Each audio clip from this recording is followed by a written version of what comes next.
নমস্কার বন্ধুরা, কড়াইয়ে তেল দিয়ে দিচ্ছি।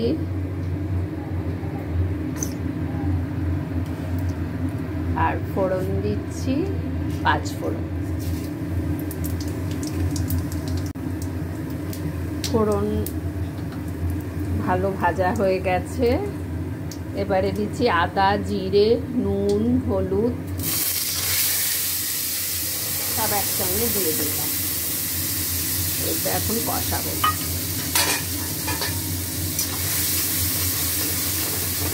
ভালো করে মশলাটা কষাবো। এতে আছে জিরে, আদা, নুন, হলুদ।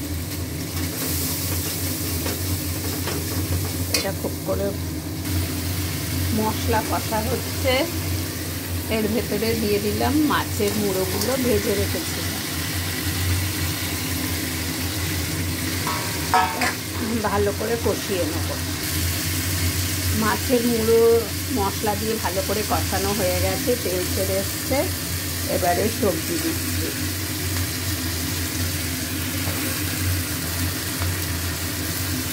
এই রান্নাটা পুরো এরকম কষাতে কষাতেই হবে। এতে আছে আলু,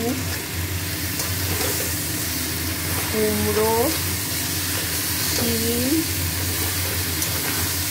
পুঁই ডাঁটা, বেগুন,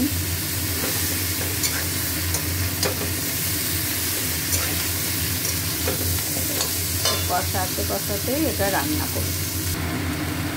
সব সবজিগুলো দিয়ে দিয়েছি। মনে হচ্ছে আর একটু লবণ লাগবে, কেন অনেকটা তো। মাছের মুড়ো দিয়ে পুঁই শাক, এটা পুরো মানে কষিয়ে কষিয়ে করবো, এক ফোঁটাও জল দেবো না। একটু লঙ্কা দিচ্ছি।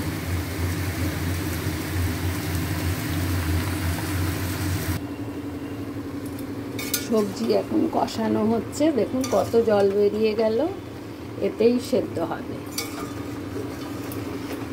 মাছের মুড়ো দিয়ে পুঁই শাক। এখন অনেক দেরি আছে হতে। এখন ঢাকা দেওয়া থাক, আস্তে আস্তে সবজিগুলোও গলবে আর আস্তে আস্তে জলটাও শুকিয়ে যাবে। পুঁই ডাঁটা থেকে কত জল বেরিয়েছে দেখুন। এখন হতে অনেক দেরি, আস্তে আস্তে হোক।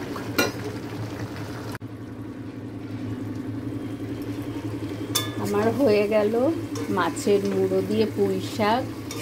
একদম পুরো জল টেনে নিয়েছে, তলায় লেগে যাচ্ছে।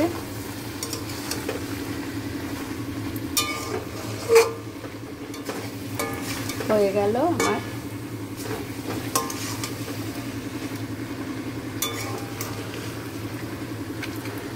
পুঁই শাক দিয়ে মাছের মুড়ো। লাবড়া, আরও সবজি দেয়,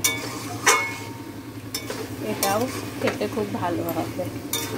দেখেই বোঝা যাচ্ছে, আমি নিজেই বলছি আমারটা। বন্ধুরা রাখলাম, খুব ভালো থাকবেন। মাছের মুড়ো দিয়ে পুঁই শাক কমপ্লিট। রাখছি, টাটা।